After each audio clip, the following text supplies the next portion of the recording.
All right, so it's a cold and blustery day here in Northern California, the perfect kind of weather to hunker down and talk about composition. All right, so if you've watched my videos, you know how I feel about composition. Composition is king. So I'm gonna make a series of videos about composition, and I think the best way to discuss it is actually just by scrolling through some images of paintings that I feel are successful and talk about why I think the composition works. Today I'm going to be focusing on composition that stresses foreground, midground, and distance, but particularly paintings that have a dynamic foreground. We're just going to go through chronologically, starting in the 1800s, coming forward to the present. Okay, so we're going to start with Impressions Sunrise by Claude Monet. Right here in the foreground, we've got this little boat. I guess I would consider this second boat foreground as well. And then leading into the midground, which would be maybe this boat here. Who knows what's going on over here? Maybe more sailing ships, more masts. And then off in the distance, it looks like a factory or something burning coal probably. I looked at a lot of Monet's paintings. This was like one of the only ones that I noticed that had that kind of compositional device. This is a second one that sort of works that way as well. And I really like this. I think it's really effective having, again, strong foreground presence, these boats here in the midground, and then these hills and a few masts or a few sails in the distance as well. Really creates a dramatic composition and a good sense of depth. He made the sails in the background way back there kind of the same color as the hills, just like a blue color to push them back, although they are slightly darker in value than the hills in the back. All right, this one's by Edgar Payne. Same thing, very strong presence in the foreground, then some boats here in the midground, and then in the distance, it looks like, I don't know if this is a beach or a dock or whatever, but there's some houses, but definitely the eye is led back. Also too, there's a lot of saturated colors here. They get a little bit less saturated in the midground, and then the distance, even though it's warm, it's very simple. They're almost like two colors in the distance. Anyway, all right, let's move on. This one here is by Maynard Dixon. Really strong pattern here in the foreground, big shapes. I really like this. I like the feel of this painting. Goes off into the midground here. I would say the midground is this ridge with these trees on it. And then the distance obviously are the mountains in the background. The one thing I probably would have done differently is I probably would have lightened this value here to push it back further. But I still like the feeling of the painting. And like I said, it does have, because of that foreground, midground, distant sort of composition, it's very dynamic. I think it's a really interesting painting. Here's another one by Maynard Dixon. I guess the foreground would be anything below this ridge in the road. And then the midground is this section of road here and these trees, and then obviously the distance. This one's not as dramatic, but I still really do like the composition, and I've done compositions similar to this myself. One thing that I do find interesting is that he left so much sky. Like, I would not have done that. I probably would have cropped the sky out and made it more of a panorama.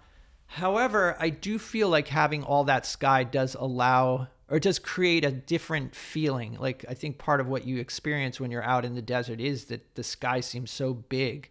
So by leaving a lot of it in there, it captures that feel. So really like that composition. Moving to Edward Hopper. Strong presence here in the foreground with these buildings. Interesting that the building in the distance here is also like really saturated. Saturated reds on the roof. And even in the distance, the hills are very saturated too. So it must have been a day that was super clear. Not a lot of atmosphere or moisture in the atmosphere. But he still manages to create a sense of depth, even though the greens, even on this distant hill, he kept them very green, didn't use a lot of atmospheric perspective to push them back.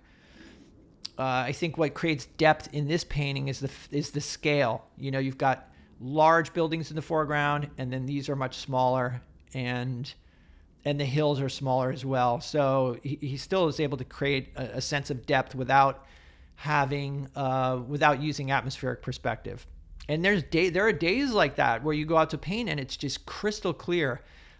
This is not far from where I used to vacation. This is in Truro on Cape Cod, and we used to go there in the fall, sometimes in September, and it was very, very clear days, crisp, clear fall days. So this could have been one of those days. Here's another Edward Hopper. Foreground is this boat here. I believe this one is, I can't remember the title of it.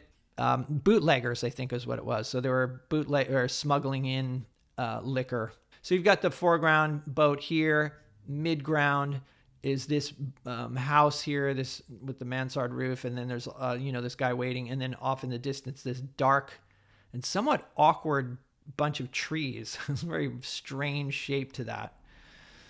But again, it's really interesting composition. I think it's very engaging. And so let's move on. Oh, here's another Edward Hopper. This was painted while he was in Paris. I think he was a young man in school there. I really like the energy in this painting. But again, you've got a strong foreground right here with the quay and even a staircase over here to walk up to the street level. So that's this foreground is very present, but it still allows the eye to pass over to maybe the midground, which would be like the bridge and whatever boats are here. And then this distant building, which somebody's probably going to roast me and say, that distant building is the Louvre. Maybe it is. I don't know. I don't know what it is. But anyway, I like the color scheme in this painting as well. But being that we're focusing on composition, I really do like the composition. I think it's very, very dynamic and very engaging and interesting. I just included this because I bought these stamps recently. This is an Edward Hopper painting. When I bought the stamps, I didn't know that it was Edward Hopper, but I believe it's out on Monhegan Island. Once again, Edward kept the distant hills very saturated, so he's not using atmospheric perspective at all, really. There is a strong presence in the foreground here with these rocks, and then a midground, and then a distance. Although I have to say that by keeping the distant hills here or rocks very saturated, it doesn't seem to push back very much. I think he could have grayed that down a bit and pushed it back. So we've got Andrew Wyeth here. This is really interesting. I like the idea of having this in the foreground, this window with these curtains. The midground here, this field and a double track like road or whatever kind of going off in this direction. It's the same color and value as the curtains, parts of the curtains. So you might overlook the fact that it's actually a road. So yeah, the curtains in the window in the foreground, and then this road and field in midground, and then this distant, the distant hills going off into the darkness. It's kind of interesting too. The values in the distance are really dark, but it still does have that feel of that it is distant. Here's another Andrew Wyeth. Again, a close up in the foreground. Midground here, I guess, is this field here, and then. I mean, you could even consider this whole section, even this rock, as midground. There does seem to be a bit of horizon out here, which would be the distance. And I guess the subject in the distance is just all that fog. And you can kind of sense that fog over the water here as well. Beautiful light and amazing effect on that. I believe it's a lightning rod. Wyeth has this sort of dark view of things, it seems like, but it's very personal. That's a really, really cool painting. All right, now another East Coast painter, Fairfield Porter. I really like this. It looks like he's looking out his window. So you're looking down on this portion down here where the cars are, and then looking more out on the midground here, which would be these trees, and looks like there's a building here, and then the distance, you've got these hills or mountains. A lot of saturated color, but yeah, reds and blues, not so much yellows out in the distance. I'm not sure. I guess it does create a feeling of depth, especially because you've got this large foreground here that you feel like you're looking down upon. And then the eye can pass up off into the distance. Yeah, great colors in this too. All right. And this is Fairfield Porter again, probably one of his most famous paintings. The house in the foreground here and this dog in the shadow, very strong. Then obviously here, this midground with this house. Also, reducing the size of this house gives it a sense of depth and scale. And then off in the distance, the water here, even I would say even the boat and these islands and whatever. This is your distant view right here. Look how simple this boat is. It's more or less just, like a cutout, it looks like. I always hesitate to put something in the foreground, like a house where you're just looking straight at the wall. It's not like looking at a house from an angle, I think is much more interesting. But this does work. I like it. Okay, let's go on here. Another Fairfield Porter foreground figure here, midground, and then the distance, I would say, is everything beyond the net. But great sense of depth in that. All right, this one is by Colin Page, and I really like this composition, obviously from the deck of, I believe it's his sailboat, and aside from being really nice brushwork in here, very beautifully suggested, everything, not a lot of detail, but you know clearly what it is. Got this really strong presence in the foreground, and then it's almost as if these hills or the land with a bit of light on it is in the midground, and then the sunset is at the distance, I think. But a nice sense of depth in this one by Colin Page. This is Tim Horn. This is more what I was talking about regarding the Fairfield Porter, where he had the house, but he wasn't looking at it at an angle. I really like this, looking at this house from an angle. There's, a strong light and shadow, lots of interesting shapes. Instead of like just looking at one wall, you've got all these interesting shapes going on. And then in the midground, you've got the house, in this little, looks like a boathouse or something, and a pier. And then off in the distance, it's Maine, so it's probably an island out there, or some sort of land. So I really like that. Really nice. This one is by Marcia Burt, who's a painter from Santa Barbara. I like her seascapes. She'll do a lot of times where she'll have the foreground be very loosely suggested, lots of sketchy brushwork. The main feature, the waves, is up in this sort of in the top half. So you've got foreground here, which is this reflective sand. Midground is the main attraction, these waves here. And then the distance, there's like a layer of fog out there. And I think that actually creates interest, in the distance and on the horizon, this layer of sort of purplish fog over the water. So I really like that. Simple composition, beautiful colors. And it just has a very calm feel to it. Also, too, very random wave arrangements. And if you paint waves and stuff like that, look at the reflection. Here's the white water. Look at these reflections. That's what creates this feeling that this painting is actually wet. You've got little reflections over here as well. That's something that when you're painting, if you're painting in plein air, which she does, you've really got to pay attention to see those reflections, because the water is moving and you're more focused on the structure of the wave and not seeing little reflections in the water. Okay, here's another one by Marcia Burt, and very extreme foreground in this one. I'd say the midground is probably, this section along, this section of water right here with the reflections of trees, and then the distance would be, the trees on the shore.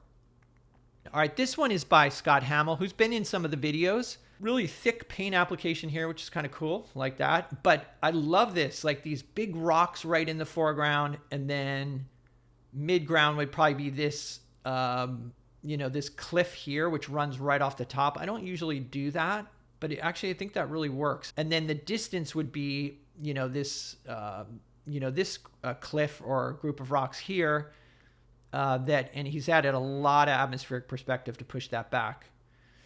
So I think that's a really interesting composition, and one that I'd like to do more of, like adding like rocks and shadows with more color, more contrast in the foreground. The eye is still able to pass over into the distance. And also too, I like this bright bit of sun beyond this cliff here. So convincing feeling of light in this as well. So nice composition. This one is by Nicholas Coley, and he is a landscape painter that paints really big plein air paintings. In fact, I believe this one's 8 feet tall by like 5 feet wide. It's a huge painting. Kind of what Marcia Burt did in the foreground, this really extended foreground that you're almost looking down upon, and it's very abstracted. And then it kind of leads the eye into the midground here. And then there's these trees. I guess you could consider the trees the midground, this whole blue section, because there's a distant group of trees back here. So maybe the foreground, yeah, the foreground is this whole bottom half of the painting, midground, these blues, and then this sort of dull gray would be the distance. So there's a great sense of depth in this. I'd love to see this painting in person, being that it's so big. And I'm going to be painting with Nicholas Coley soon, so we'll get to see what he's, and I'll make a video and we'll get to see what his process is. Yeah, I bet you if you walked in the room and saw this, it'd be a pretty powerful experience. Now we're on to Ann Ward. Looking down on the foreground, you've got the middle ground in here and then a distant view right there. It's a nice touch having this person with the shadow. Another one by Ann Ward. And beautiful colors in that water. But, you know, it's nice having this boat up front and then maybe the beach and houses as midground and then these dark trees in the distance. I believe this is probably Maine as well. Interesting that, you know, Wyeth painted his trees dark in the distance. Like typically you would lighten them up. But there are a lot of pine trees, dark pine trees in Maine. So that's probably how they looked. And it definitely looks, you do get a sense of distance. So I hope you guys enjoyed this video. Let me know what you think in the comments below. I plan to make more videos about composition, so stay tuned for that. If you'd like to help support the channel, keep me making these videos, there's a Patreon link down below. I've got additional videos on my Patreon page. Other than that, thanks for hanging out. Stay creative, guys, and I will see you in the next video.